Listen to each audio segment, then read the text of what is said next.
Uh, Very good morning.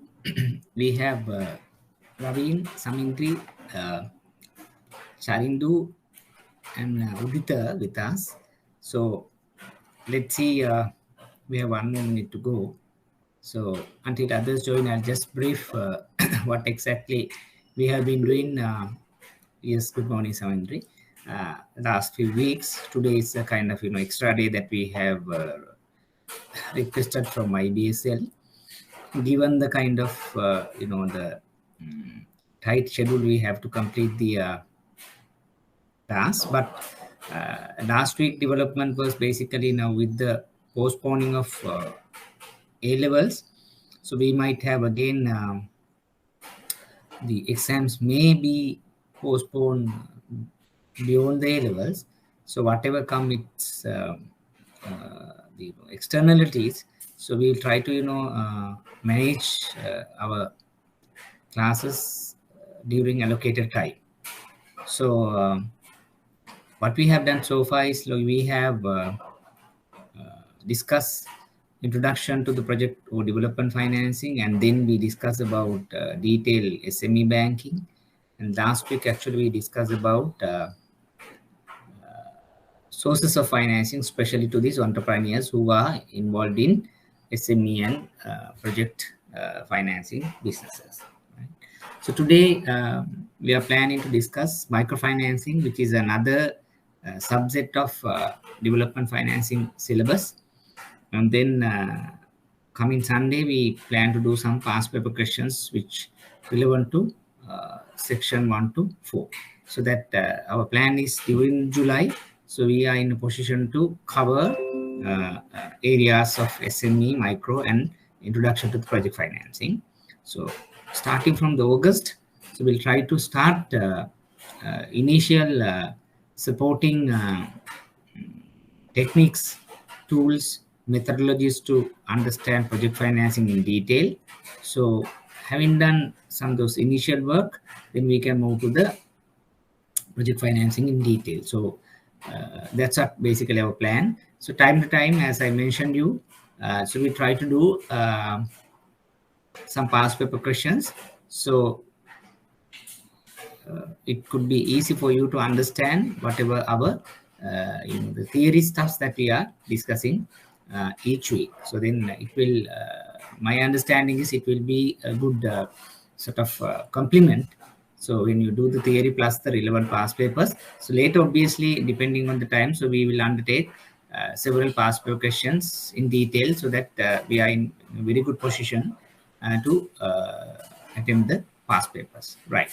So any questions up to now during last few weeks, or anything that you need further clarification? Andrew, Charindu, Ravin, Samindri, anything that you need, any ambiguities you come across? Udita, any ambiguities you come across? So anything that you need to further fine tune? So until others join, so we can, if you have, I can spare a few minutes with you, and then if not, we can start away move to the new uh,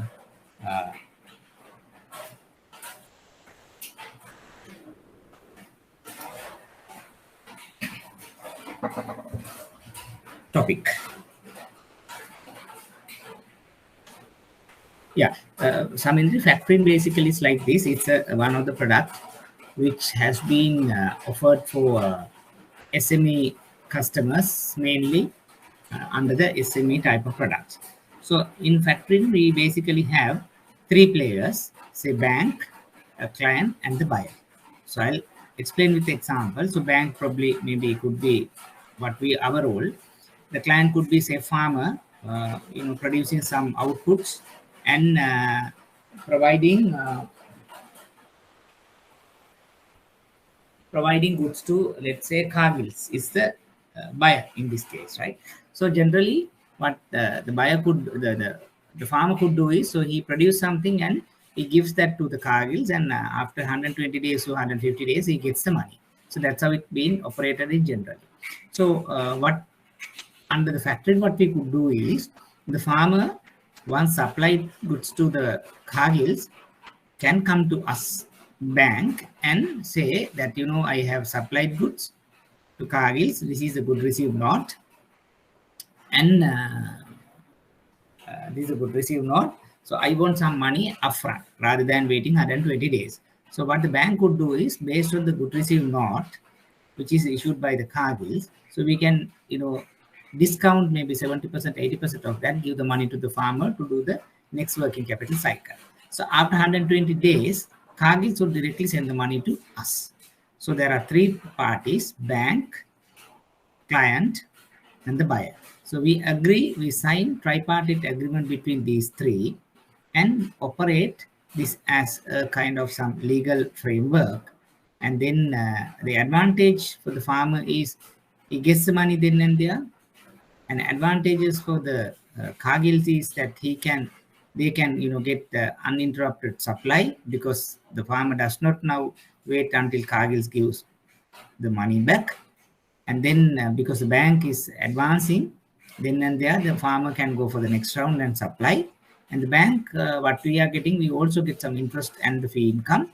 And our risk is now not from the buyer, sorry, not from the farmer, it's from the Cargills, because it's a corporate. So this type of arrangement could be considered as the factoring, right? So it's commonly used in most like supplier distributors type of financing type of customers, and it's more or less for a support to the working capital, right? Any further clarification on that, Samindri?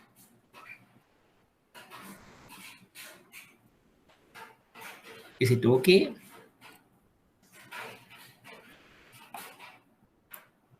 Right.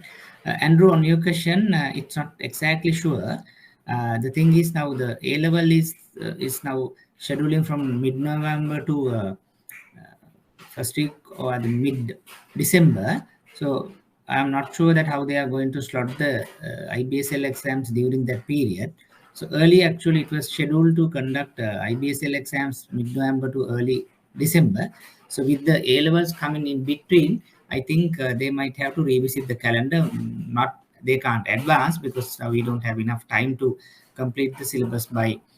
Anyway, it takes by end October to complete the syllabus. So most probably it will be after A level. So maybe December they might have exams. Right? So that's what I feel. But the formal communication should come from IBSL in that sense. Any other questions on what we have done last few weeks? Anything to get it clear? Any ambiguity? Or any feedback that you can give for the benefit of the rest of the team?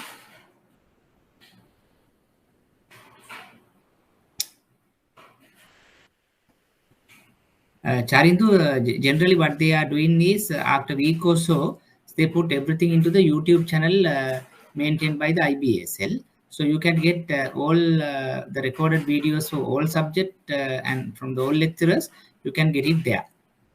I think I am correct, right, Samindri? So we can get the recorded video after week, or I'm not sure about the week or the 10 days. So they are uploading those in the IBSL YouTube channel. The whatever the presentations and the documents and the reading materials, you can get it from the Google Classroom. That's what I was informed. Any other questions? Okay, so let's then move to today's session.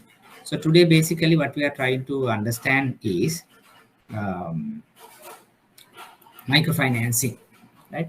This is another very important subject area where, in terms of examination, because every time or every paper, or at least every alternatively, so we have taken, we have been given one question from microfinance. And if you go by the past papers also, it is not difficult. It's like repetitive questions from 2014 to upward. But the problem here is now many students are not going to attempt this, because it's like maybe a bit of a small area, and students may not be ready to undertake these questions. But what my advice is, this is like, though it's a small area, but because if you're attempting this question, you can easily get the 20 marks because there is a no maths involved, no equations there, right? No sort of complexity. Just to write a kind of some point form answers, most of which have been it's a like repetitive questions, as I mentioned earlier. So means that you should attempt this question, right? And only thing is you need to do a bit of uh, memorizing of some of these concepts also. But I think since we have enough time for the exam, you should be able to do that as well, right? So my advice is probably this could be the one of the first question that you can attempt in the question paper, because now when you are selecting the question, it's good that you select a question in more or less uh, like essay type of a question where you can get marks in the first place. But here I suppose it's easy to score marks compared to other questions. So I advise you can select this question as the first question when you are attempting the paper, right? So basically what we are trying to discuss today is maybe microfinancing in the context of countries development, like what we have done in the semi-financing.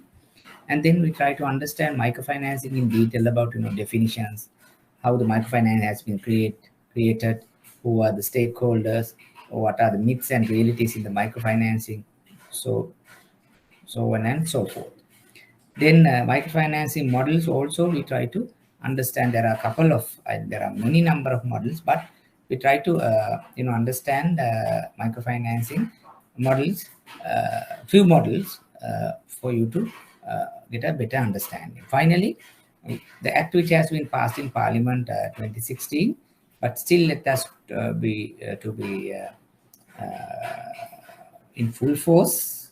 However, what we are hearing is now they are revisiting the act which has been published in 2016 due to some kind of limitations. But until so far, the act prevailing is 2016 Microfinancing Act. So it's better that you get to know some of the key highlights where, because there are several locations the examiner has tested us on this Microfinancing Act and its content.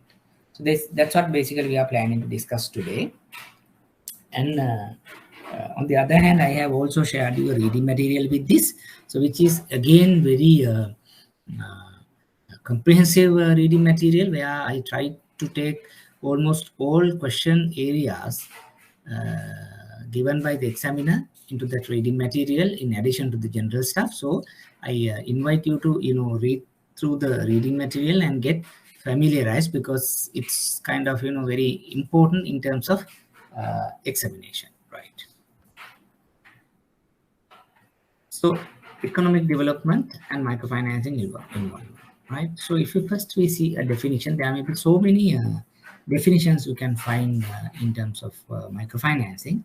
So I have given one is basically a nation where the average income is much lower than the industrial nations. That's like the developed countries and developing countries, or maybe less developed countries, where the economy lies on a few export crops. Like if you take a Sri Lanka, so maybe tea, rubber, and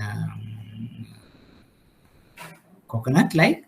And so we have some other like tourist income and remittances also, but garments and as well. But set aside that and suppose that in case if our economy is mainly rely on say export crops, and where farming is conducted by the primitive methods. So like agricultural, it's not industrial agriculture, it's like very traditional method of farming, right? So if that sort of a economy now we have identified as a developing nation, right? So there may be so many other definitions also, but when as per the American Heritage Dictionary, they have defined as a developing nation where the average income is much lower than the industrial nations.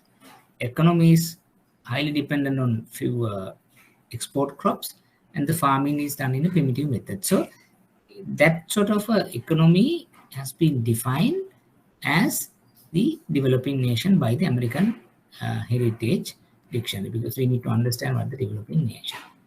And then why that we need to understand the developing nation is basically one is basically they probably they will test us on some statistics relevant to a developing nation, or especially in terms of Sri Lanka, right? Status of economy kind of thing. And also this is important in the context where how the microfinancing can come and help on the developing nation. So that's what our path is. So prior to go into detail about microfinancing, so let's understand what's like developing nation as given by the particular definition, and see what are the determining factors, right? How we are going to measure these things, right? So these are some of the statistics that could be used to measure the developing nation. So prior to that, I just invite you, because these are some of the critical statistics that every country is focusing about. And so let's say if you want to get the latest data, what you can do is you can go to the central bank website or statistical department website, or just go to then Google and type, so what is the per capita income in Sri Lanka, GDP for the 2020, life expectancy for the male and the female, rate of literacy, human development index. There are so many statistics being used, right? So good that you go and get familiar those information, because I have seen, not immediate past, some time back, there were some questions to what is the per capita income, what could be the GDP, what are the main sectors in the GDP, what's the contribution of the main sectors for the GDP, like services sector, agri sector, industrial sector, right? What's the life expectancy? So those has been tested, right? So we need to be ready with those numbers. So I mean, you can go to the recent statistical department. I think they have just announced some data, and then probably it's good that if we can get some 2020 data, so that's fine, right? So what's the income per capita in the country, right? So I haven't seen any sort of what do you call questions like on what's how you are going to compute the per capita income. But in case if we never know, so how we are going to compute that? It's the income earned per person in 1 year, right? So if they have given the GDP in rupees, and if the number of people in a country, just divide the GDP into the per capita number of people in a country. So what's like what do you understand, how much will be the per capita income these days?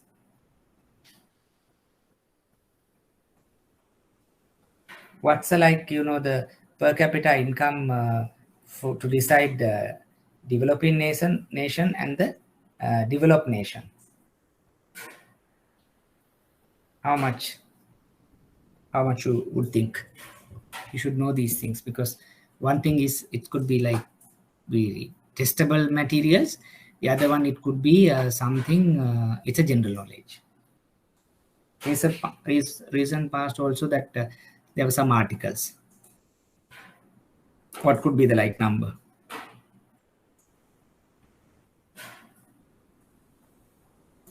Compared to 2019, 2020, did you observe the per capita income drop or per capita income increase?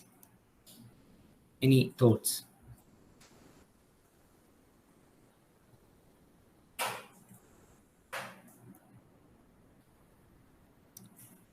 Andrew, Udita, Samindri, any idea? What could be the like per capita income? It's beyond 5,000, 6,000? Any guesstimates?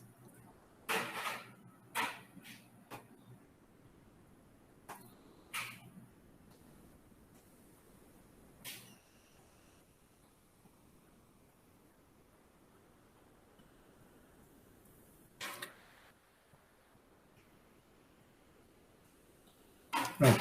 It's like 3,080 or so, I suppose, because it has, below to $4,000, right? So that's what generally the kind of the measuring point between the per capita income is like above or below, right? So it's $4,000 means per person. Per capita income below 4,000 is, we call it a developing, above is a developed nation. So Sri Lanka actually from 3080 it has come down to 3020 from 2019 to 2020 because of this pandemic and all that. But early actually we were categorized as the not the developing. So we have middle we have brought to the middle level, right? Not the developed, but we are in the in between underdeveloped and the developed. So we are middle income earning country, but again we have dropped from the lower income earning category because of this drop. So you need to know first place how to compute the per capita income and what's the prevailing per capita income for about 2020. So sometimes there may be questions, right? So it's anyway below 4,000, but they may not be very specific. So probably they might ask about about below 4,000 or above 4,000 kind of question. But good if you know that it's 3,008 for the 2020. So like that number, it's not difficult to remember, but if you know that, you can get easily 2 marks in case the examiner would ask or test us on that. GDP, total market value of goods and services produced within the borders of nation during the specified period. So it's a given period. So the value of the goods and services. So there are several methods that you can compute this. So sometimes you might say consumption, investment, and savings. That's a CIS approach. What's the total consumption, total investment, total savings? So that addition will give one way the total output, or it could be the services sector, agri sector, industrial sector. So that again the output method also. That's input method CIS, output method. There are 3 sectors, and so the total value addition, total value of the each sector will finally would say the GDP in a country. So you need to know what is GDP and what are the main sectors contributing and what's like percentages. What could be the like services percentage? What could be the agri? What could be the industrial component? In case, what could be the like services contribution in GDP? Any guesstimate? It's around 20, 30, 40. Any idea? How much would be the contribution from the services sector? We don't have the 2020 numbers, but if you go by the 2019 numbers,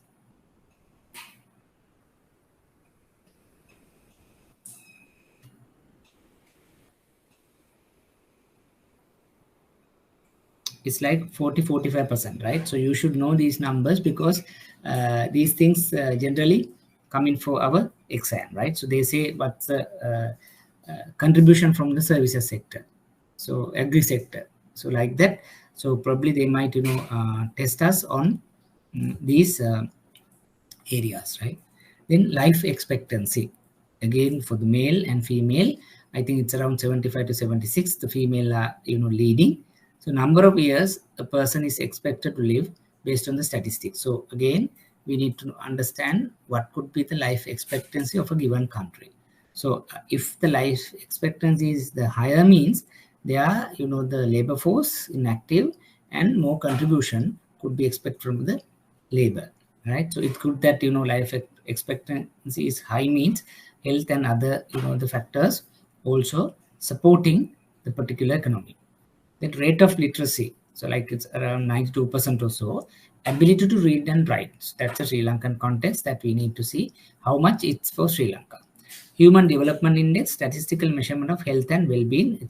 Again, it's something I'm not exactly sure. I think it's more than 80, I suppose, but you need to get the updated number percentage. So there are several other statistics also which is relevant to determine the developing nation in a given context. But especially for Sri Lanka, that you can get those numbers when you go to the Google and statistical departments. So in the right hand corner, so you have those updated numbers about GDP, human literacy, rate of literacy, life expectancy, male, female, and contribution for the GDP, income per capita income, the projected per capita income, human development index, right? So many information is available. So I invite you to go and get an first-hand experience, because sometimes, very rarely, we can see those questions coming, and if those questions comes, so it's like easily you can score 2 marks there. Maybe in a few seconds you can score the 2 marks, but if you are not very much around those numbers, probably you lose it, because it's, you can't guesstimate there, because the numbers they are given may be very answers may be very close to each other. So you need to know exactly sure, like 2020 or 2019, as per the available data, what could be the per capita income, what's the contribution for the services sector, what is the life expectancy of a, say, female in Sri Lanka, like that. So those are there, like 76 to 72 and so on and so forth. But you need to be very much confident, and those are not also difficult. And again, it is important, because knowing this information, when you are like, especially doing credit in a bank, so deciding or defining projects, or maybe defining or formulating products in a bank, so it's important to know the general economy, right? So if the economy is not happening very well, then probably you should not take very aggressive approach on onboarding customers. So you need to have a different approach. So like that, in order to understand, so you need to know what the big picture in a country, right? So balance of payment, right? So what the economic growth, what the inflation rate, and what the exchange rates. So those are the numbers that should be in your fingertips, right? So because if not, then what would happen is you would be outdated. But when you are in that, so when you are in that inquiry mode, so you get all the information. You know what's the dollar rate, what's the sterling pound rate, what's the yen rate, right? Maybe what's the euro rate. So you need not to go through again and check it, because you know what's the inflation rate. So it's been like below 5, above 5, right? And what's the deposit rate, this fixed deposit savings, whether it's high, low, what could be the NPL, bank wide NPL rate, what could be like provisioning level. So those are some of the things that you should know in general, right? Especially when you are in a banking student, or banking sector. So those things that if you are focused those numbers, in regular basis, then automatically you will be able to get those data without any problem, right? Any questions up to now?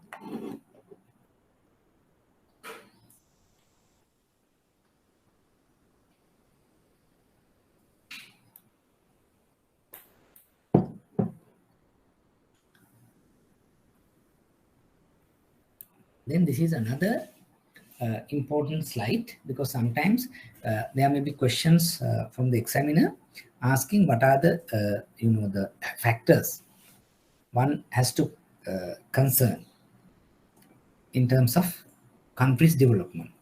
That could be a question, like he could link to the SME, he could link to the microfinancing, he could link to the general, so whatever, but these factors may not be changed much. So you need to know these information, like statistics, yes, and then factors also important in deciding the country's developing status.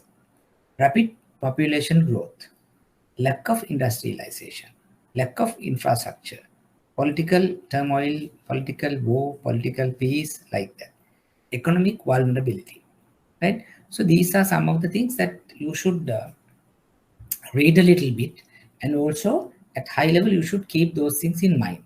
Like let's say in a country, if you see the population growth is in a high, so that means it's like good, because there may be a higher component that you can take for in terms of labor contribution, right?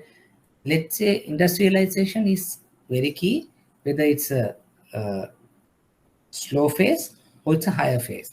Because if you are going to do a higher investment, higher growth in industrial aspects, means your value addition to the products, so your exports, import substitution could be at a good position. Because means that you, rather than you just consume in like trading platform, you try to manufacture something. Obviously means value addition. So that could be the use of your labor, could be use of some materials, resources, and you try to bring your production next level. Then lack of infrastructure. Again, it is a deciding factor about road, telco, electricity, plumbing, harbor, airports. So those are very important factors, because if the investor comes, and if the investor doesn't find the environment is which he is trying to operate is not in support, probably that's a lack of support towards a country's growth, right? And the political situation, whether it's a stable government, so whether they can take decision without any interruption, decisions are kind of more uniform, right? So very important for the investor's perspective or for the country's development. Economic vulnerability, right? Let's say balance of payments, difference between import and export is like quite a kind of a change in number, or maybe in a country the agricultural production is very low, right, due to drought or due to flood or due to other reasons, and the level of usage of the natural resources, right? So whether it's low, though you have but you are not in terms of practicality, right? So those things will have an impact on your economic growth. Maybe in a year that you see a very high growth, the next year you see a drop, maybe due to agricultural input could be low because you're not following the industrial agriculture techniques, or due to externalities that you are unable to give that contribution. So means that then outside world that you see the economic growth is like not sustainable or not uniform. So will have direct impact to GDP, right? So there are so many things that contribute in terms of developing nation status. So these are few, like about population growth to industrialization, infrastructure, political stability, economic vulnerability. So you need to know at what level, let's say what the Sri Lankan status, whether what was our status in 2-3 years back, and what would be our future status.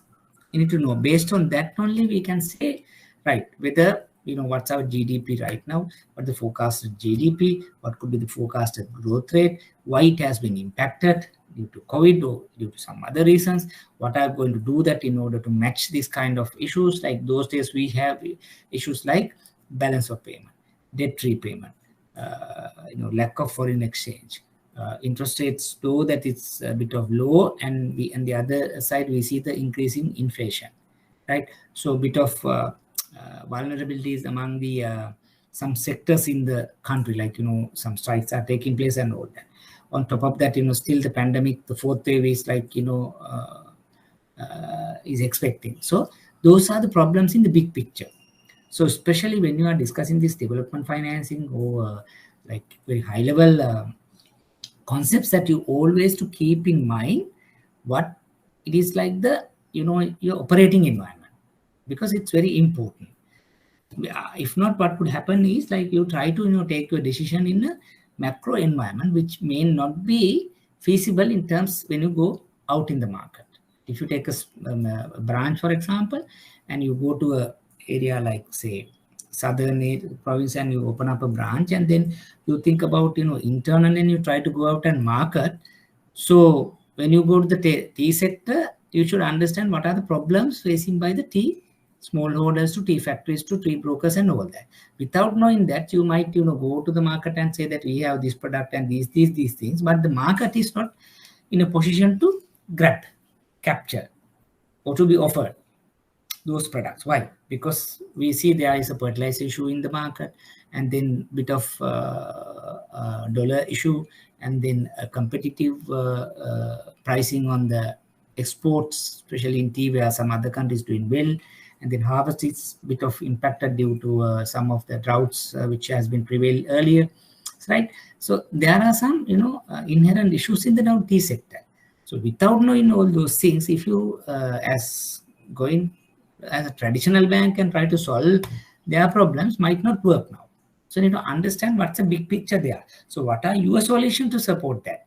While it's a win-win proposition, it's a win for the bank and win for the customer like that. So that's what generally we need to do as a development financing for the credit management students, right? So in order to get an idea, yes, this is very important. What are the factors?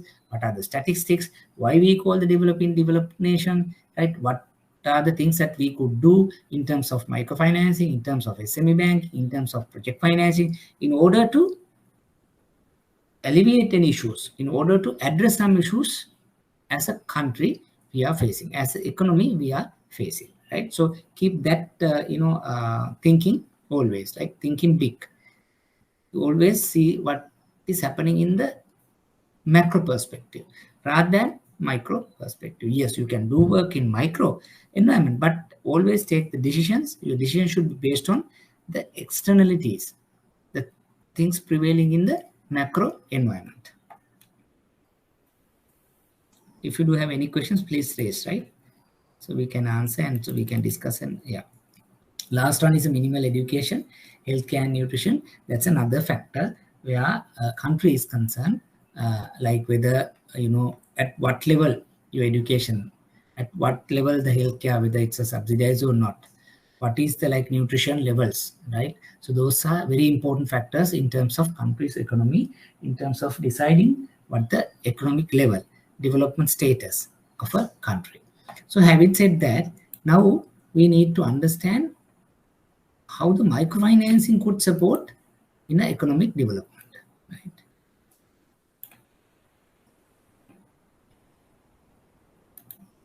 Right. So now, like SME, like project financing, microfinancing is also can support in economic development, right? So countries' economic growth. So they can also, support, right? So we'll see how basically microfinancing entrepreneurs, microfinancing entities could support to promote the economic development. Encourages entrepreneurship and independence from government aid and or subsidies. Very good point. So in general, what happened in microfinancing or micro entrepreneurs and micro entities, so they depend on government aid, government subsidy. Could be called in different names. It could be Janasaviya to Samurdhi to Divinaguma. So many things. But generally people, prefer to get something free and, survive eternally. But actually, when you are doing that, one thing is that you are not contributing anything towards the economy. And when you are, again, not supporting the economy through value addition by way of providing your skills, labor, and your knowledge kind of thing, and it is not good in terms of economic growth or economic prosperity. But when you introduce in the concepts of microfinancing, it is something you try to do some value addition by way of producing, by way of giving service to the economy, right? So it's like independent from the rest of these subsidies, right? Because you try to stand your own feet. That's what encourages entrepreneurship and independence. So rather than depending culture, you try to be independent. You try to produce something. You try to introduce something. You try to bring some entrepreneurs to the business, entrepreneurs to the rest of the crowd. So that's the first one. Provides poor people the opportunity to earn sustainable income, which in turn allows for a better standard of living. What is that? Sustainable income is a very good word. Because now, if you get something and you consume it, and following day again you go to the government agencies to get something, means that you are dependent, right? But when you start a business in a small scale, and day by day you come to a level where, right? So I know for sure that this is the kind of, the level of input, output, margins, my income level. It's like that. So you are in a comfortable level to say that I am earning something which is constant, which is sustainable, which is consistent. So it's sustainability is very important. Like even you do a business, even you do a service, so your income level is sustainable. It does not impact, it is not being impacted heavily on externalities, right? So depending on what you are like, what your service or what your product offered, you get some stable income, stable sources of income. So that's what we say sustainability. So then if you get the sustainable income means your cost of living now could go to the next level. Sorry, the standard of living could go to the next level. Maybe your education, your health, your basic facilities, now you can go to the next level. And that's another perspective where individually you do, then as a team, as a collective, so we can bring the level of the economy to the next level. So if everybody is like doing this, rather than dependency, rather than depending on the government aid and the subsidies, you try to do something on which again add some value to the economy, means that collective we go to the next level. So increase contribution to the GDP, increases in disposable income. That's again another point, because so you earn something now, day by day your earning capacity is going up, means you have some income to dispose, right? That capacity going up. Maybe earlier you try to purchase a black and white TV. I mean, right now we don't have it. Now you don't think about purchasing a black and white. You go to the color TV, right? Color again, LED, LCD, right? Smart like that. So you try to go to the the higher level of available TV model. Why? Because that means that I can spend. I am earning. So means that it's good for economy, because the value-added products now we are going to buy, right? Though it's imported or it's industrially manufactured, then the money circulation is also now increase. So it's good for the future development and future growth of the economy. Positive influence on social indicators, education, health, nutrition, like that. So obviously lack of these things will have an issue on the development state. But if you are right encouraging, if you are contributing through sustainable income, standard of living, disposable income, then means you are going for better solution for education, health, nutrition. Means again value is going up. Those are social indicators. So it highly educated means we are cultured, we are matured, right, in taking decisions, in doing things, and doing support to other stakeholders. Health, obviously, right? So healthy means less impact on your labor force to other cultural and social issues. Nutrition, obviously. So positive influence on social indicators. Empower the poor, which can correlate directly with political democracy and economic development, right? Now, earlier sometimes, since you are poor, maybe politicians to the other rest of people can easily charm you. They say, so we'll give this, and so why don't you vote us, like that mentality.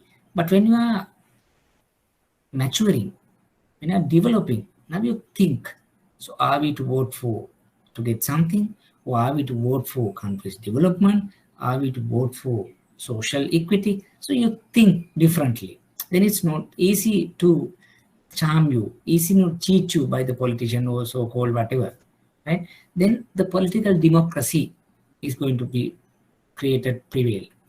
Economic development also, like your contribution is now at a different level, since that you are educated, since you are sustainable, since you are established. So these are some of the factors that we need to be keeping in our mind. So sometimes, so there may be questions to this level, that level where how you expect the microfinancing proposition can support country's development, can contribute the economic development in the country. So like that, there may be questions to that extent. So generally, you need to understand that the question well, and the answers are very much similar, whether it's SME, microfinancing, project financing, or whatever. So these are the things that you try to keep your mind. But a small difference between the SME to micro is basically micro. You quickly learn in a few minutes time. We talk about the people who are in the below the poverty line, the people who are in the bottom of the pyramid in the economy. So then their contribution is different compared to SME and the project financing. But keep that in mind about sustainable income, about their disposable income, about their independence, about their entrepreneurship, about the standard of living. So those are the something that you need to keep in mind when you are answering the kind of questions. So other than that, the content is not differ from SME to project to micro, but the people entities are micro. So you need to put that hat while answering the kind of a question. So bring some words into your answer. Right? Any questions?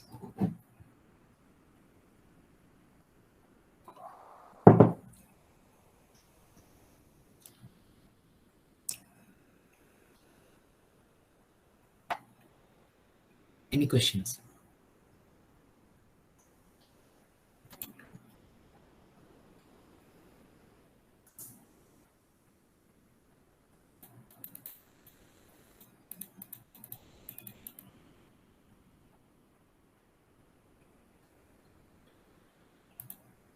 Nothing? Right.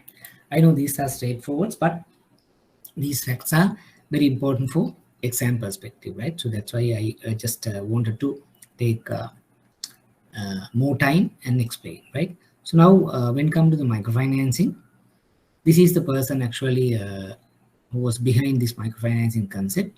So Dr. Yunus from Bangladesh. It's a brief profile on what he had done, right? So just for your reading, and basically, he started these concepts.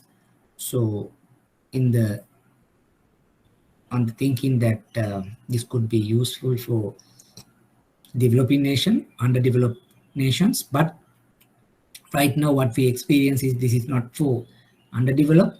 Now this concept is very much taken by even developed countries also, and they are doing the microfinancing concepts in more profitable, sustainable manner. So this is not only for developing or underdeveloped or poor countries. This could be a very much attractive, viable tool even for developed nations. As a concept, this is very much feasible, valuable, profitable. And so we see in many examples like Israel, like those are very developed countries, but still they use these concepts, right? Because they are in any country, in any economy, there may be some people who are at the bottom of the economy. So you can use these concepts, some of these, the principles, and get the kind of, the value addition we are, talking about for the rest of the economy, right?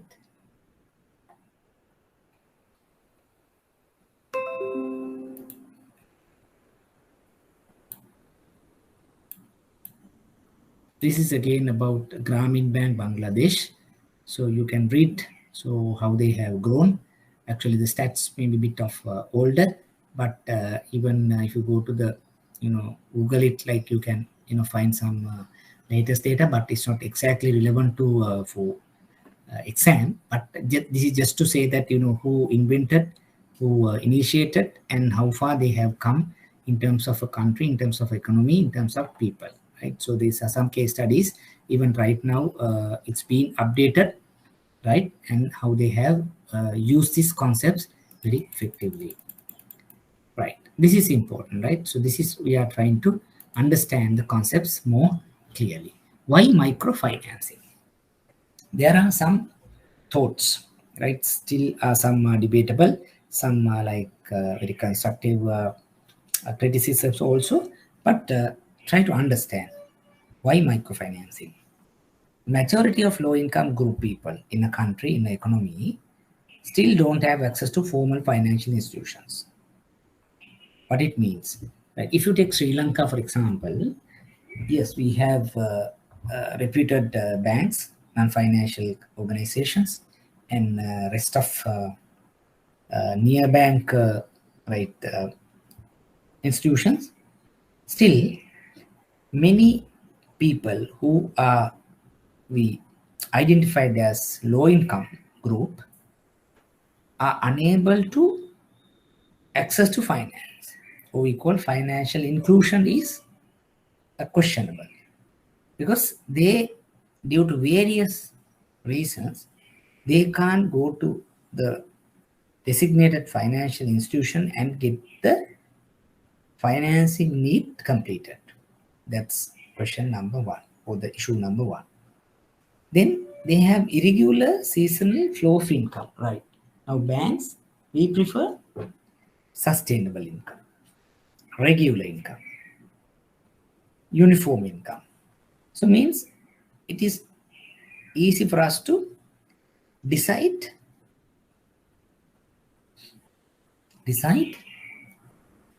how they're going to repay, how much they need as a financing, how they are going to use that, how we are going to monitor that. So everything is feasible if things are more uniform. But in general, especially in this microfinancing entrepreneurs or entities, their income is irregular due to various reasons.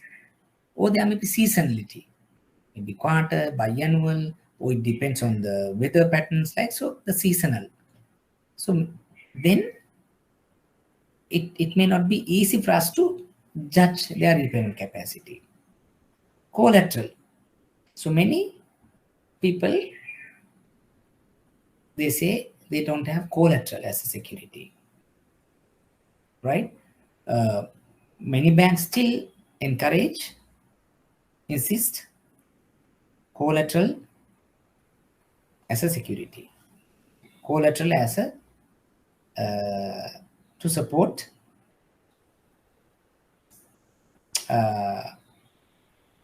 credit, but many don't have it. Means many entrepreneurs are unable to get financing, don't have tangible proofs for assessment income. So we might ask about cash flow details, income expenditure details, bills and other these things, invoices, day books, right? So it's good that if we have it, so then we are in a position to judge the repayment capacity. But what happened here is, since that we don't have those things, then it may not be easy for us to assess their repayment capacity. So majority of low income people or enterprises are experience these trends. Then we need to have some solution for this type of clients. One. Number two, formal institution don't or can't directly offer products that suit cash flows of low income group. Or they don't or they can't. Because these small entrepreneurs may be daily earners or weekly earners or irregular earners. And the cash flows also, as I was mentioning earlier, not regular, not sustainable. So then it is difficult to match their product repayments through this, due to the monitoring, due to the servicing, due to system, due to manpower. There are so many things. So then they are not going to do that, or they can't. That's another point that we keep in mind. Thirdly, they perceive, when doing microfinancing activities, it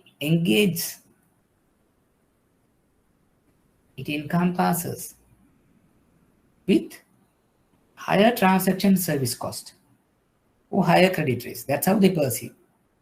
Say, I'm an established bank, but why should I not going to do microfinancing?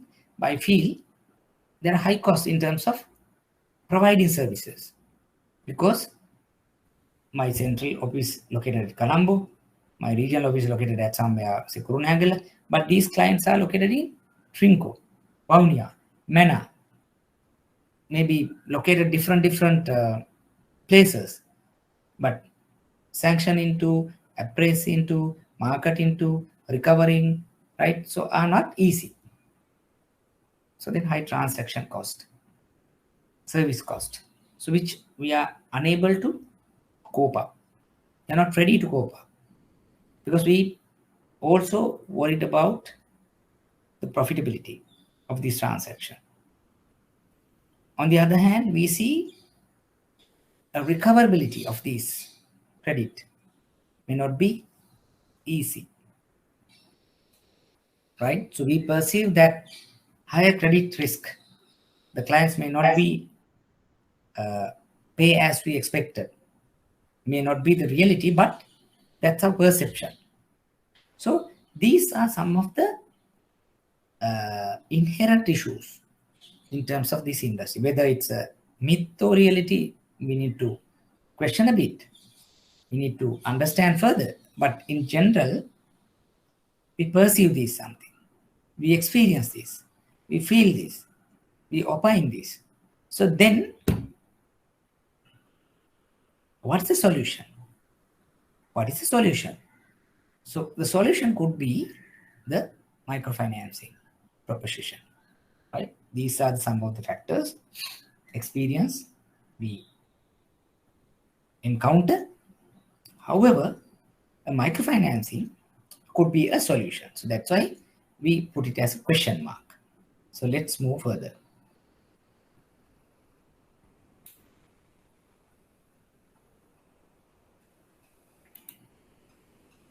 Why are the people excluded from the certain financial services? So earlier, it is further explained here.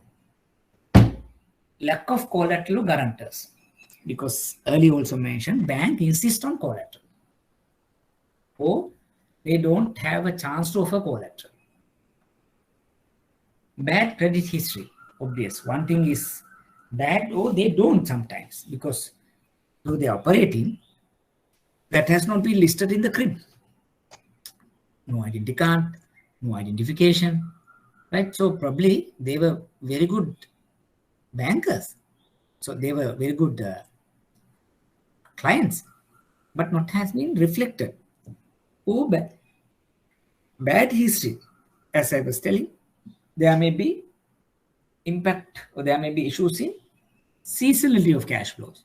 Probably they might say, my harvesting is from next quarter, but due to various reasons that you can take it during the next quarter, could extend another month or so. So means that there is overdue like that. So bad credit history.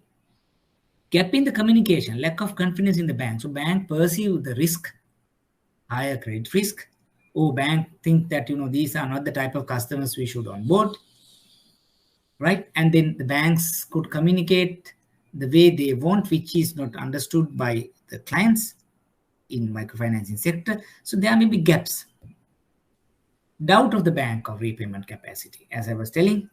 So because as bankers, we can't assess their income level, sources, proofs, hence that we are not confident, right? So we are doubtful about whether they can repay or not. Hence that we are unable to positively go ahead and do the transaction.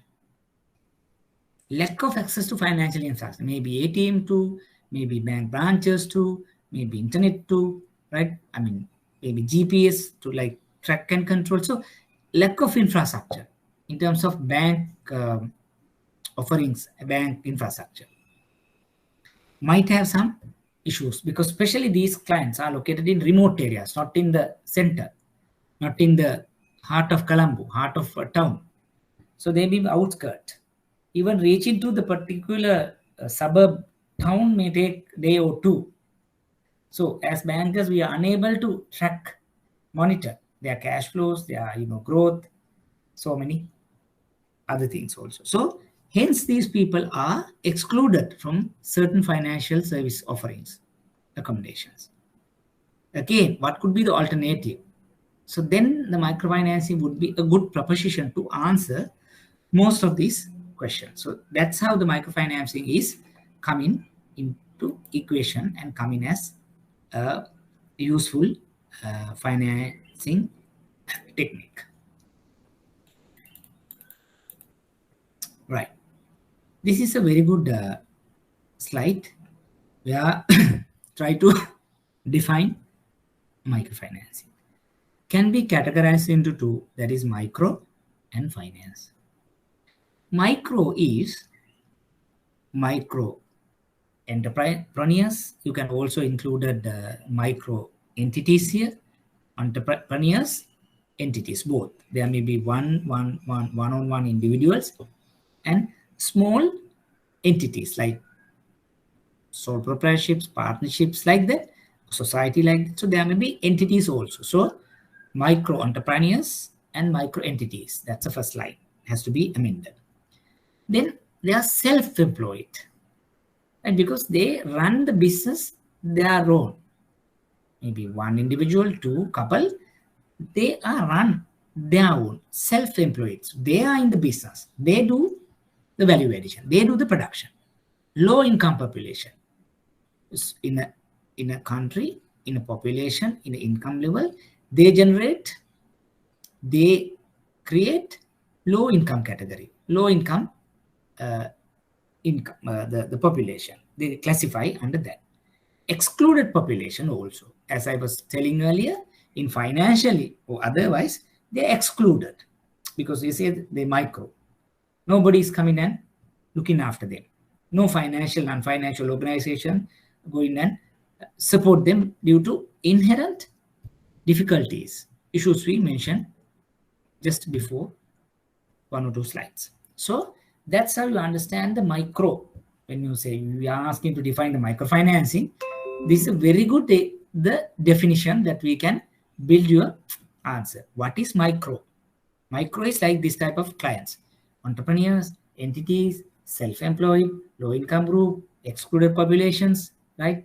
The people who are below the poverty line. So many things that you can add here. So you need to know who the micro people are, micro proposition, micro type of clients. These are some of the features. Then come to the financing. When come to the financing, sometimes we might have thought about financing is lending or loans. Not only that, it's a bigger concept. Initially, financing is basically financing products and non-financial solution. Non-financial services also coming here. Like SME, what is SME financing? Is not only the lending, no. It's a banking. So products and services. Financial products, non-financial products. Here also, financial, non-financial. That's the two categories. What are the financial? Obviously, loan, lending products. It should be business to, educational to, personal to, working capital. So loans is one. Number two, remittances. Micro remittances. That's another, savings. Savings, right? First is lending or loans, micro loans. Micro savings is it's a very important part of this microfinancing proposition. That's why you see sometimes even the Samurdhi, Divinaguma and Janasavi and all these concepts, though the government is extending some subsidies, right? Then they have been asked to mandatory savings. So that being the Divinaguma Bank or whatever we have been talking, because that creates a bit of a savings pool. You can work beyond that. So that could be an investment of this microfinancing community. Even microfinancing entities and the clients, now they start these saving concepts. So it gives a confidence to them. In addition, we earn, consume, we have some savings. Then based on that, we can do a further investment. on the capital, on the working capital. Or based on that, you can go and ask for more money from the financial institutions, because now the bank and the rest of the financial institutions know that you have the savings culture. That's a good indication that you can give to being a microfinancing entrepreneur towards the banking community. Third one, micro insurance. That's another very prominent business in this segment. It could be agri to, personal to. That's again insurance. Finally, remittances. Basically, there are the people who are working in this segment, and so due to several business transactions, so you can get some remittances also. Or maybe these people have some their relatives. Again, you can get some money through a remittances also. Like the remittances also important. One thing is, so since that you are rather than you operating in a micro perspective, so you can go to the next level. Even you can, through somebody else, you can do some exporting also, because these businesses can grow to next level, even a micro level that you can operate through without any boundaries due to this the technological improvements that we have achieved today. So then you talk about remittances also, right? Not only the remittances from the foreign workers, there are other methods of we are getting remittances, especially on these type of segments also. If a bank you are interested on microfinancing, so now you may not only focus on micro lending, micro loans. You can think about savings, insurance, remittances. There may be some other financial products also you can think of in terms of financing. Then non-financial services like training, and then coaching, health and hygiene, then financial trainings, marketing, and so many other things. Like you do SME centers through SME clients. So same thing you can do for micro entrepreneurs as well, as a non-financial services, non-financial tool. So basically we have now define microfinancing like micro financing. Micro is basically the sum of the qualities. Financing is the sum of the qualities. The combination we talk about the microfinancing. When you see one or two definitions here, some of these things has been incorporated there. But in general, you need to understand. Let's say you are supposed to define microfinancing, then you can take micro arm, finance arm separately, and then you need to come up with a good definition, so you can get the better marks there. Any questions?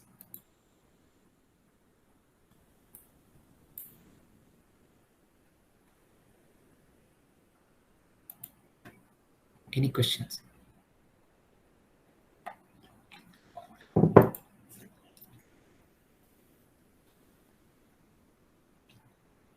Anything's not clear?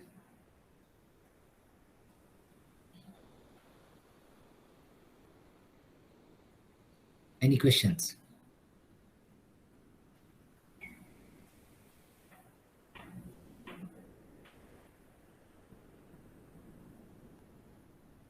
All clear?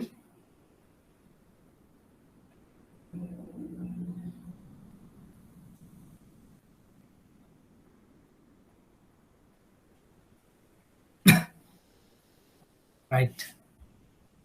I also assume that not many are right. And remittances means like in advanced microfinancing models, you are supposed to like send your product services to outside borders also. So then we can get some kind of foreign exchange through that means. So the remittances where basically now when generally we talk about remittances, it's only possible from the people who are going abroad and get the money. Like so in the microfinancing, what happened is like, because when we are expanding this to next level, so we are in a position to get foreign exchange directly to these microfinancing accounts. So that's like not very much common in Sri Lanka because we have not reached that level. But if you take some other countries do this business in profitably, so they basically they do this in a more commercial viable basis, right? Rather than local sort of instruments like savings to insurance to loans, and then you get remittances from other communities, other countries. So that's what we included that as one of the products on the microfinancing offerings, right? But here we have not so much experience to that because we are still operating in regional level in Sri Lanka. But if you take other countries like the maybe Malaysia to Israel to Denmark, Netherlands, kind of, they also do these microfinancing concepts. But here they do not as like the uplifting the or kind of to enhancing the livelihood of these poor people. There are maybe even the developed countries, there are some sectors who would do a microfinancing proposition. They are as small entrepreneurs or entities, they do production to the big companies. For example, if you take Apple, so they be maybe software developers, and then it could be a microfinancing sort of business, but they earn very high profits, margins. If Apple is going to do their own through their sort of subsidiary kind of thing, the cost could be very much high. But here you do find some individuals who are very small players, and they do production for the Apple example. And similarly, let's say if you want to do something and if you want to send it to across the borders, so you get the income not only the particular country's currency and other currencies. So that's why we talk about these remittances in terms of microfinancing proposition. Sri Lanka, we have not that much of income to remittances, because here when we talk remittances is basically we are treating or we are identifying the money which is coming from the people who worked abroad. That is it's not exactly in line with the remittances I have discussed here. This is basically based on the business. You do some exporting, you do provide service to the outside borders, and then so you get some money in terms of foreign remittances. That's what. Hope it is clear to you. Right. In the other words, probably you can think about in local terms, the remittances could be maybe something that you provide something, and then in terms of you get local counterparts to send some money through kind of bank channels. It could be remittance. It's not always the foreign currency, but there may be another, like generally what we say that you work here as an entrepreneur, you sell it, you get cash, and then you bank like that. No. So we go to the further steps. Now they are in a position to do through the internet banking kind of thing. It could be online banking, it could be credit card. So that also another way that you get remittances. Again, the bank can capture that market. Let's say you are an entrepreneur and you do through Facebook marketing, right? Through sales through Facebook, or maybe some kind of an online platform, or you might provide to like Daraso or whatever that platform, and you do the business. That's again is possible. It's a kind of get remittances, right? It's local remittances, right? Because that's another market, right? Normally we think about the entrepreneurs, they they do day-to-day selling, get the money and deposit kind of thing. That's the general market. No? So we feel that in that case, so we are unable to go and collect kind of thing. That's what the bank mentality. But in terms of through internet banking, what you could do is you need not to go to the client, right? Because only the payment gateway and could be account where the client can sell through the internet and get the money through the account operated at the bank. So that is could be a local remittance that we are talking about. It's a good business. Right? Because if you are not ready, if you have not identified that opportunity, you miss that the very many entrepreneurs who are doing businesses through internet, through Facebook, through other online platform. That's what basically. So the entrepreneurs, the microfinancing, when you say that always the poor, the bottom of the pyramid kind of thing, now has been changing. Yes, there are some kind of the caliber, but when you talk about the individual who is again unable to go to the mass market, right? So that's why they undertake, the things at home probably. They can do it, but they can't have the shop. They can't have the transport. But they can, through internet, they can market. So that somebody can request, order, and you maybe provide through maybe the courier, for example, because you don't have the transport. But that's also a microfinancing proposition, right? Maybe low income. So some of the wages also matches with this particular people. So that's why in generally in theory it say the microfinancing is a type of clients, but when you go to the developed countries, it is not so. Not always the low income. They have some capacity, they have some skills, they have some entrepreneurial, uh, mindset, and they can work on that platform.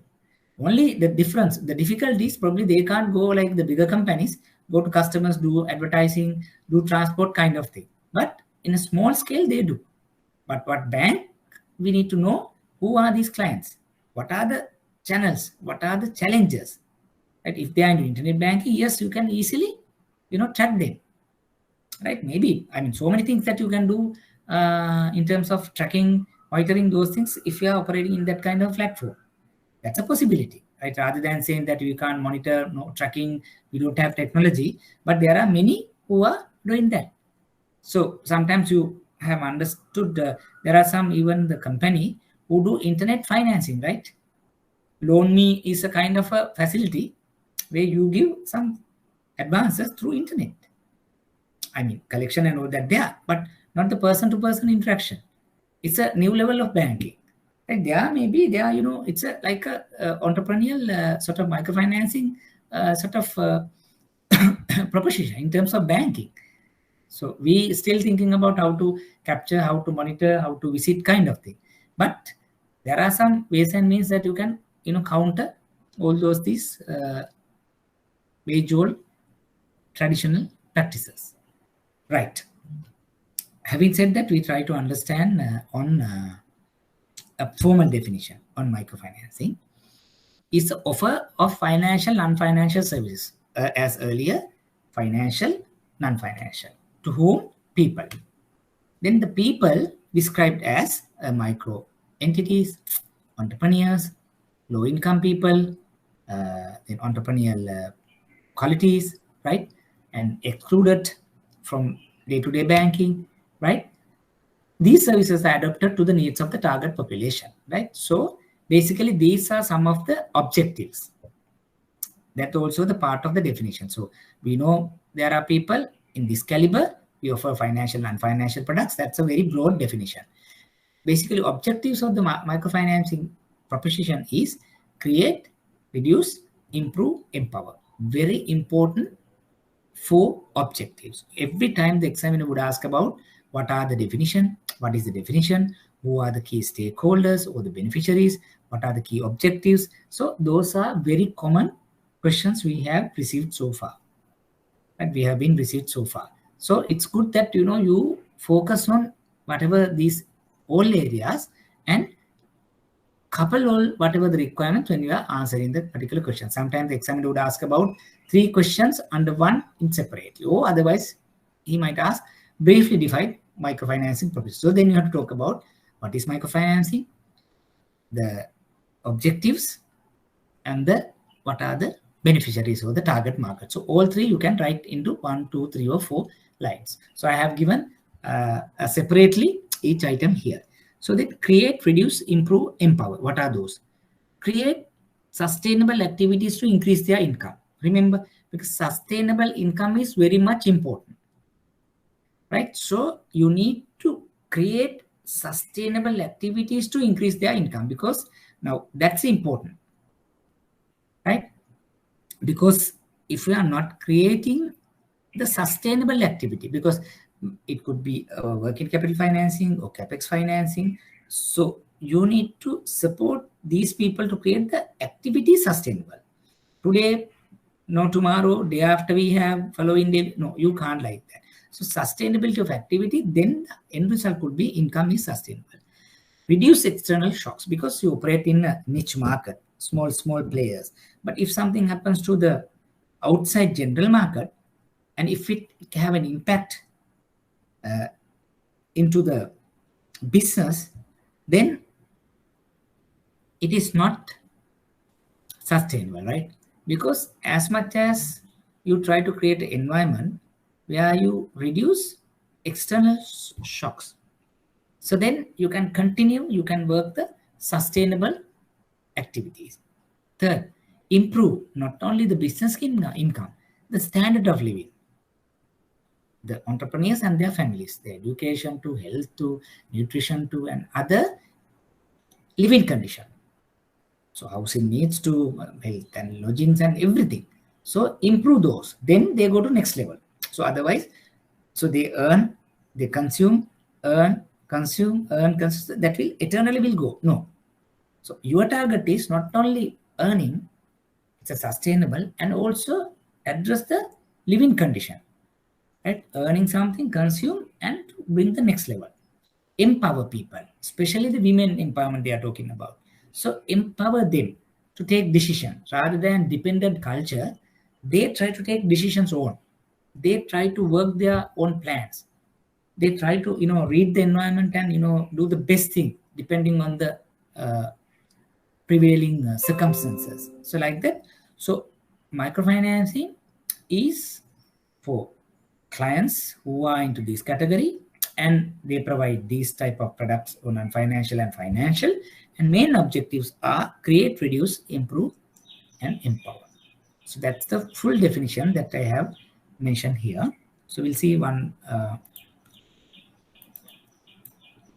further, like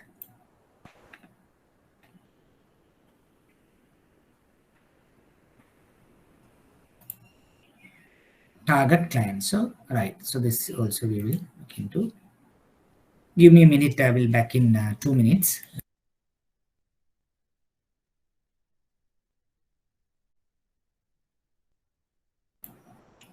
Right. We'll continue. As I was mentioning, target market. Who are the beneficiaries? Generally, if you take in income triangle, we have at the top, we have high net worth individuals.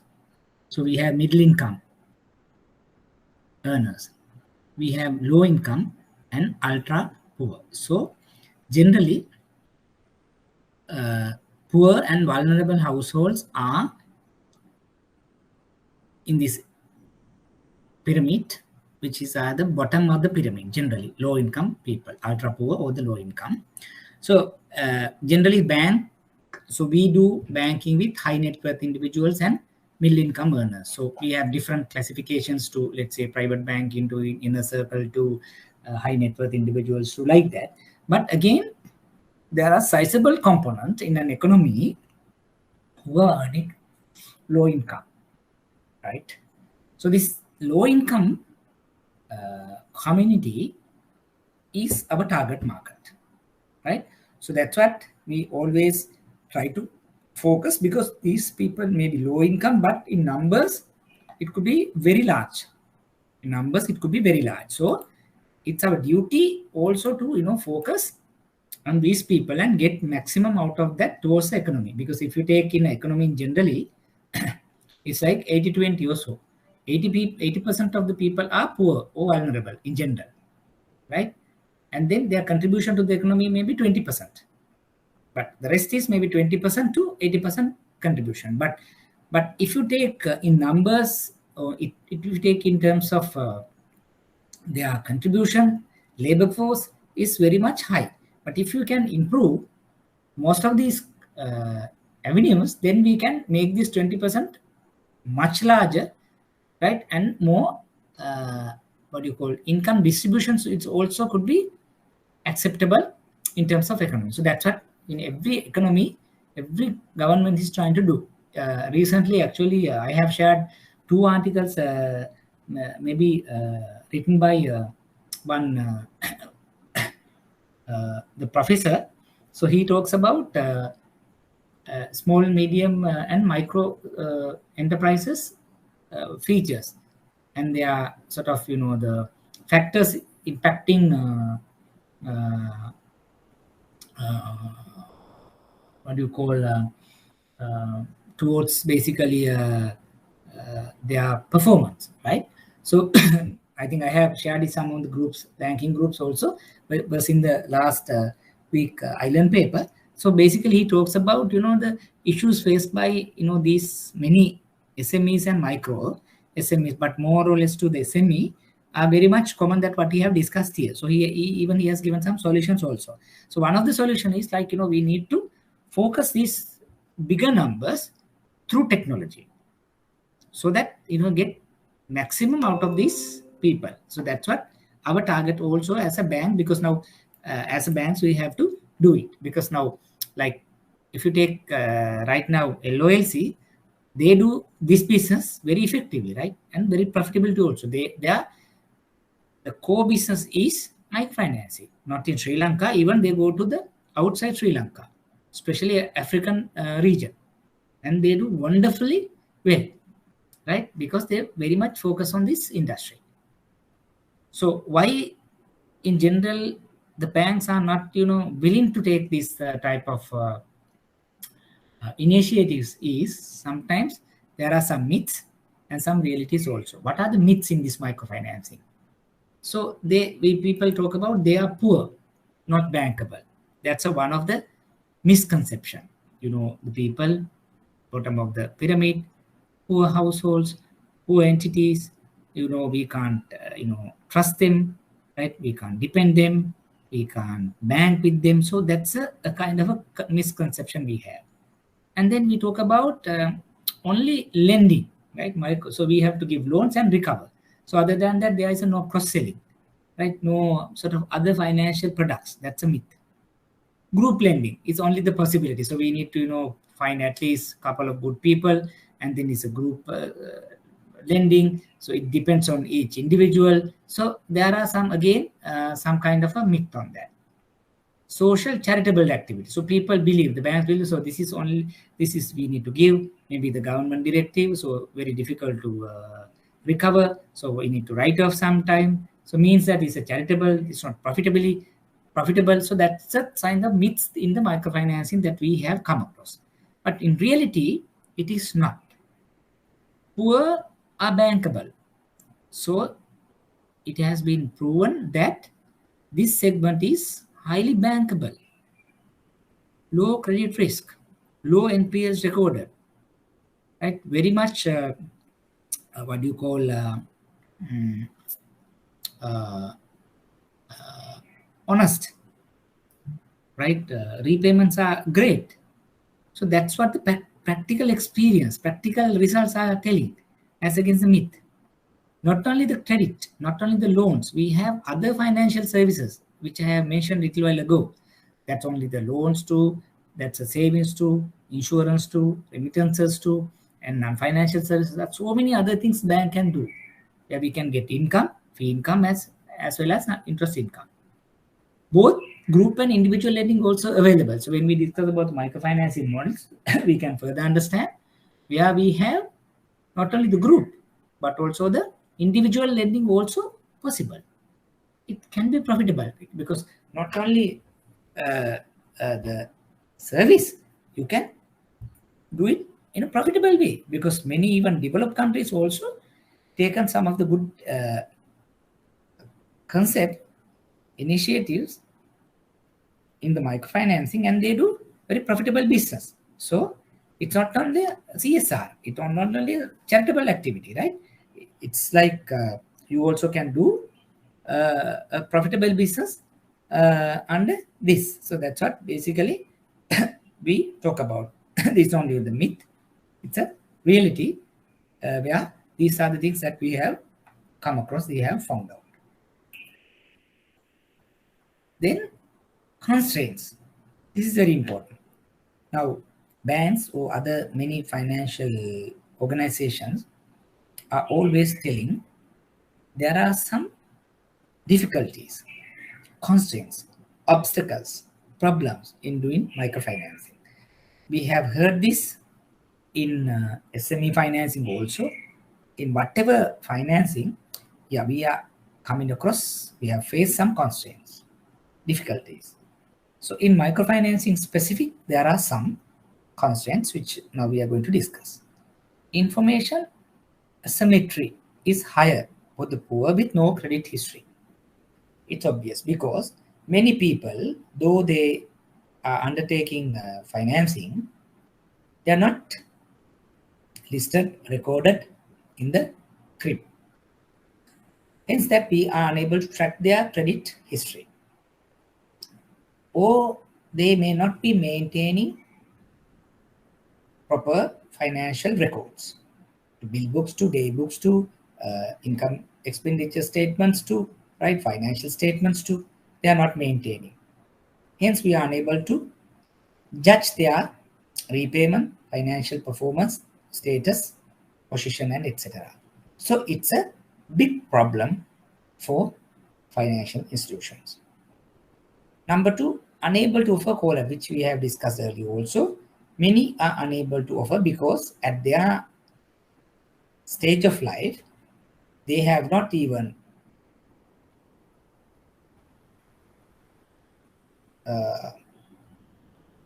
acquired a proper collateral. So hence they are unable to offer collateral if they are going to take bigger facilities from the bank. So which the bank are insisting in order to minimize the structural or the ultimate credit risk. Lack of financial literacy. It's again very common issue because they don't know how to manage financials, manage savings, manage day-to-day income expenditure. So hence close supervision is needed. So probably which we are unable to do it being centrally because located in, spread it out in different geographical areas, banks are unable to have that infrastructure support to monitor these clients, their business activities regularly. So it's basically, it's an issue. Difficult access because it's spread out geographically, located in different areas, so may not be easy to access. So difficult access. Poor require low value transaction leading to high transaction because these clients are needing many number of transactions but in low value because they want daily basis, say 50,000, not like 500,000 for a month, because they are unable to manage the 500,000 transaction. Instead, they prefer 50,000 today, settling again 50,000. So many number of transactions which require high transaction cost, processing cost in terms of operations, which is a problem for financial institutions. Low level of technology, that's again a concern because now we take speaking about the up-to-date sophisticated superior technology, many have not acquired. I mean, financial institutions are not capable to acquire that superior technology. Maybe foreign countries, probably they might have it. Very superior technology to online bank, and everything. So which is very easy for them to, acquire, service these type of clients.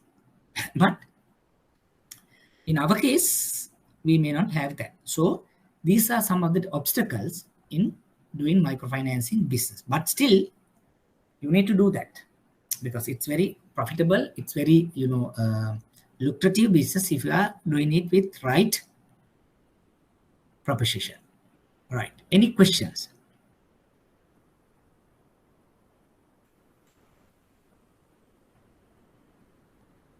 Any questions? Right. If you take who are the service providers, even my reading material I have given this.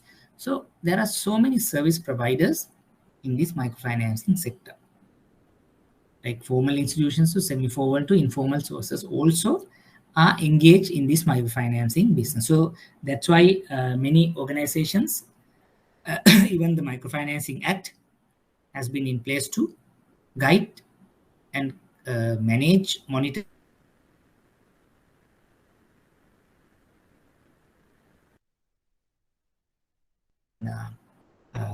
they are basically they're working on. But generally, there are many organizations are engaged in microfinancing service providing. Then with these limitations, why the banks are interested in doing microfinancing? Why they want to do, like bigger companies like LOLC, why they are doing? So there are a couple of reasons. Priority sector lending requirements, because the central bank maybe time to time instructed, advised, mandated banks to meet priority sector, probably maybe agriculture, for example. So you need to have 10% of your portfolio into agri. So probably microfinancing is one of the method that you could use to achieve, manage, meet these regulatory requirements. But doing microfinancing in through this to these sectors, which supports you to manage, meet these regulatory lending requirements. CSR, because it's a part of your objectives to uplift, support the people who are in the bottom of the pyramid, who are vulnerable groups, who needs the support as a society. So as a CSR, also you have to do these type of activities, because rather than getting deposits and fund and make money while granting loans to these always top corporates may not your job always. It's a part of your duty towards the society to uplift these vulnerable groups, to bring them to financial literacy, to teach them the financial literacy, to bring them to the next level of the business. So it's a CSR activity, because it's a responsibility, not a CSR. It's a corporate social responsibility that as a bank you have. Opportunity for growth when the microfinance industry flourishes, because there are so many opportunities in this sector. There are big corporates in between that you have small and medium, and you have microfinancing. One day these microfinancing clients can become the SME, then SME to corporate. Okay, but there is a chance that this microfinancing industry go to next level. So you can have that opportunity when they move to next level, right? When they flourishes the microfinancing industry, you'll have a better advantage. Then risk diversification, rather than putting everything into the corporate or the retail sector, it's good that you focus, you invest on the microfinancing sector, where you can diversify some of your risk. That's why the banks are willing, or they are moving to this microfinancing proposition. Right. Before moving to the microfinancing models, any questions that you need further clarification? Any ambiguities that you need to clear?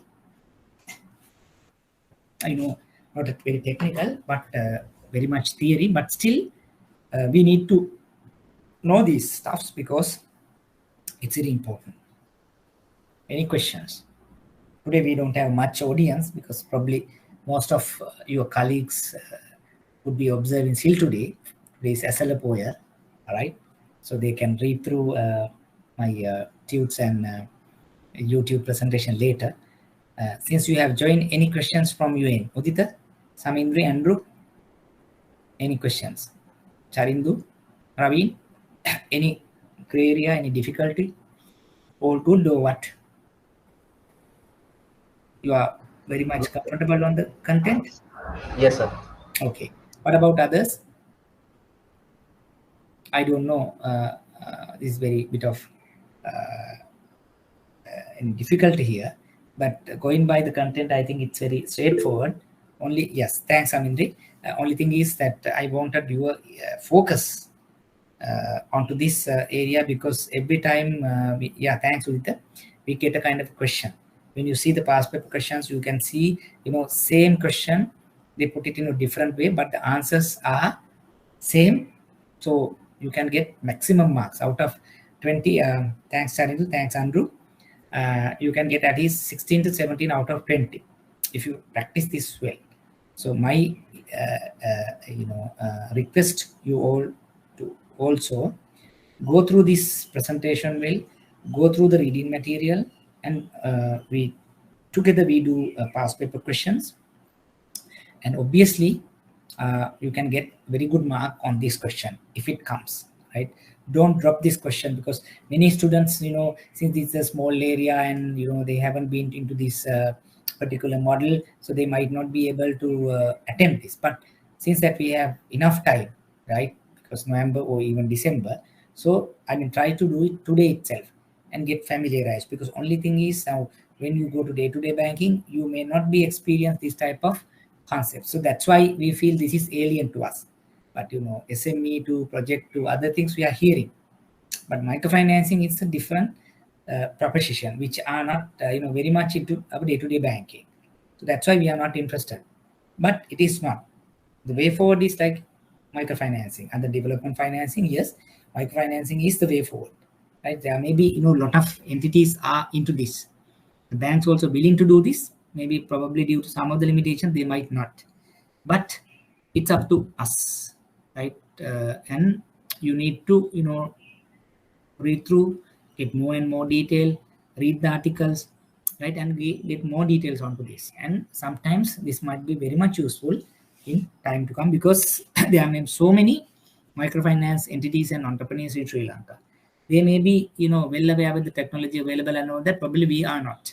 So good that about to learn these technologies, and which ultimately could help to these microfinancing clients, right? So then we move to the microfinancing models. There are 4 models. Actually, there are 8, 9 models. I mean, so many models that we can learn. But for the academic purposes, we are learning a couple of models here. And then even the in my note, I have given several other models also, so you can be familiar with that. So sometimes they might not directly ask what is this, but there may be a question like to briefly describe a couple of few models in the microfinancing industry, so that you can have you can write 3-4 lines for each model that you are familiar with for the exams. Self-help, joint liability, Grameen, individual. There are 4 models that we are going to discuss here. Self-help is basically, first we see the graph. It's like this. We have a bank. We have a self-help group here. Bank is interacting like this. NGO like Sarvodaya or non-governmental organization is acting as a facilitator. So this is the like of the diagram that we see, that bank, SHG, NGO, right? So we'll see what is model parameters, model characteristics. It's a homegrown, savings-based, savings-led, meeting diverse needs, largely promoted by public sector banks, self-help promoting institutions. So it's a homegrown solution. Now, whatever the amount you save, you keep as a collateral, get the money like that. So meeting diverse needs, there are different individuals in different businesses, and then for that you can get the money. Mainly, the public sector banks and the NGOs like Sarvodaya and all that promoting this. So that's how generally SHC model is working. So when you see the next slides, it will have a more clarity. A homogeneous group about 10 to 20 people. Let's say like-minded people in an area, so get together around 10 to 20 people. So then while you are doing your business, you can save something. Maybe you do daily, you are earning something 500 to 1000 rupees, you daily save 100 rupees, for example. Then what happened is, like this team, this group will keep that savings, right, into interest bearing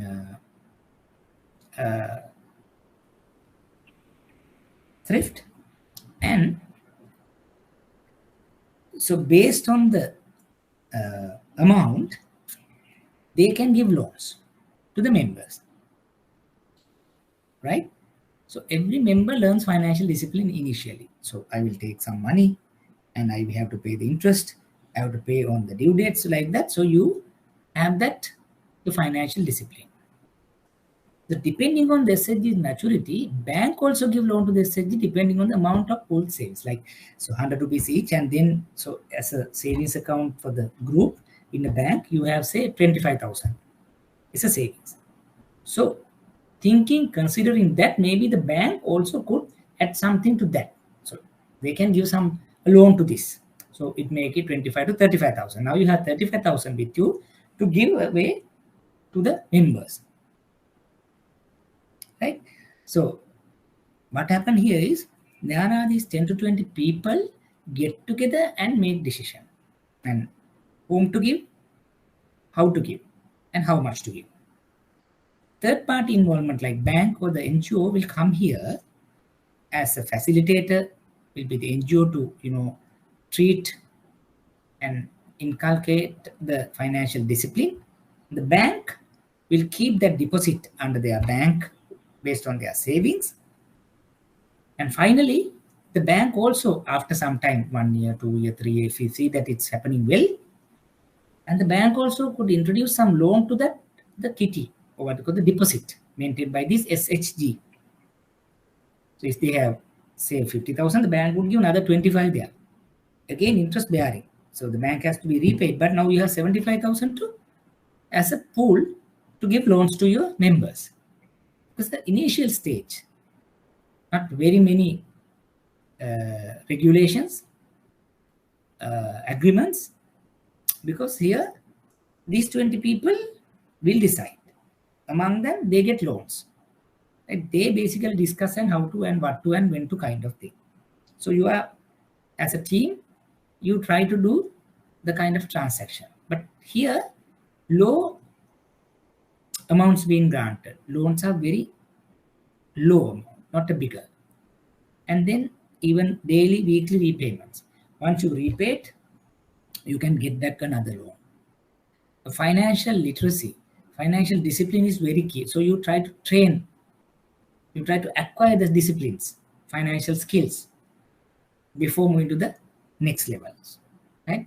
So that's how the self-help group, because the primitive type of the group that we experience. Hope you have understood that. Any question?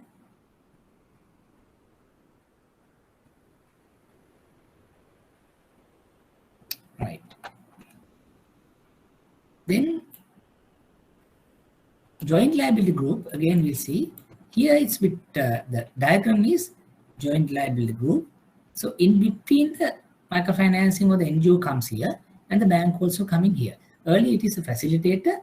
Here they basically come in between the bank and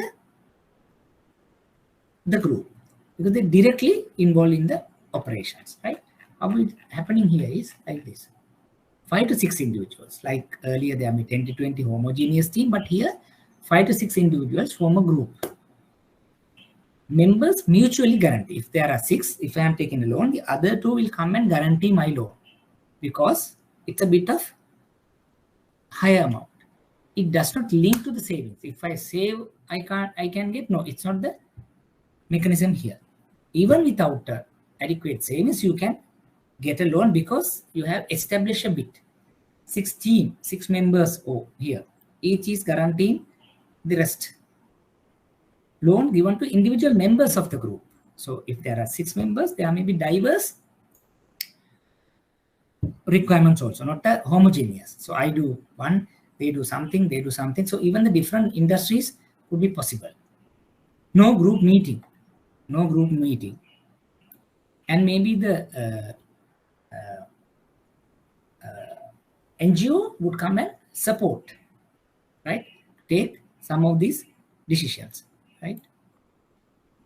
Members typically involve different projects, still jointly liable, right? I do moldy fish manufacturing, I do joysticks manufacturing, I do vegetable, I do fish marketing. So there are 6, 7 individuals doing different businesses.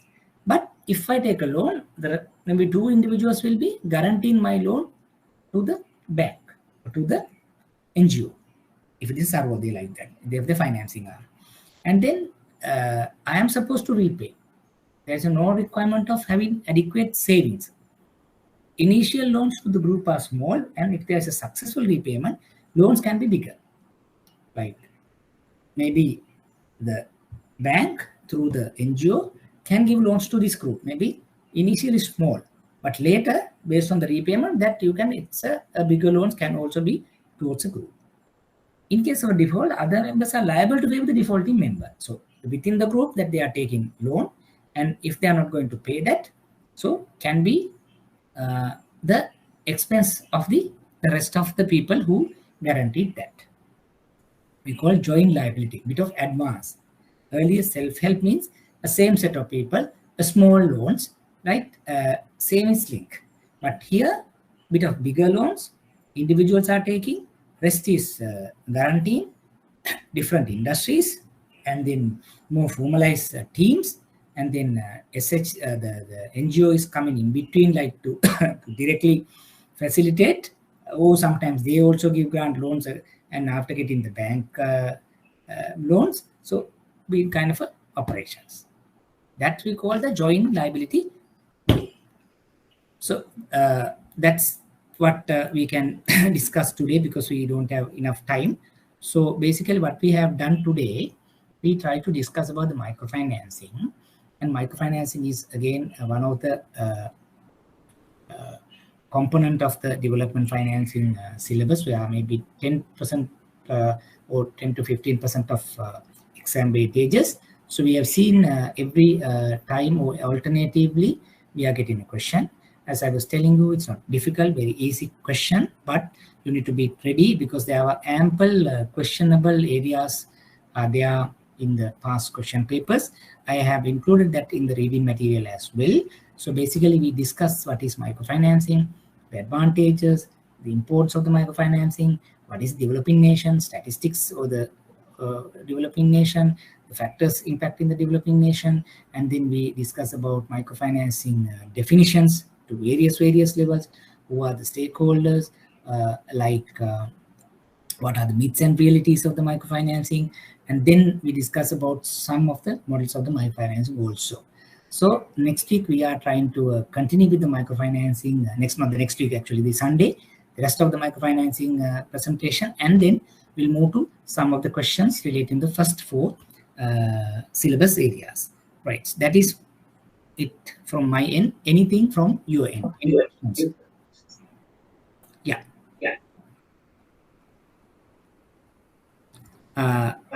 Yeah, in SHG, Andrew, you have asked a question. Pooling of money happens in SHG. It's like this. Let's say you do a small type of businesses, and from the daily receipts, it could be something you are earning 500, for example, total, and then maybe 50 rupees you will save in the particular bank savings account. NGO is not coming as a direct entry there, they only the facilitating. They deposit directly in the bank. There is a common bank account, like I say, society. So they deposit daily 50 rupees or 100 rupees like that. So they will keep on adding that. So in that mainly, Andrew, what they are trying to do is they try to inculcate the financial discipline, financial habits. After time only, the bank again, come in and try to introduce some money to that kitty and for the on lending. That's what it happened. Any other question?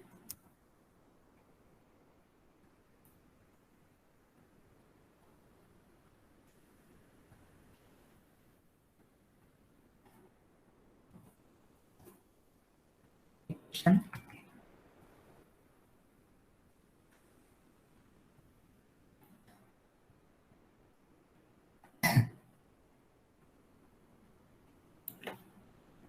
Okay, then what to do is, like we don't have much a week ahead, only 2 days left. So Sunday, so we'll meet again. So we will continue what we have stopped, the microfinancing, and then we will move to the some past paper questions. Please ask your colleagues to be present on this Sunday, because it's important to discuss the past paper questions, because I know the answers are there, but anyway, what I wanted to let you know is the method of answering, how we are going to tackle the question, understanding the question, because the answers are there, so you can write it by going through the even the suggested answers. But I want to say kind of model the way that you answer, how to understand the question. Those are the important things to get marks in the exam, right? Okay, thank you very much again for joining me. Then have a very good and safe days ahead. So take care, guys. Okay. Thank you, sir.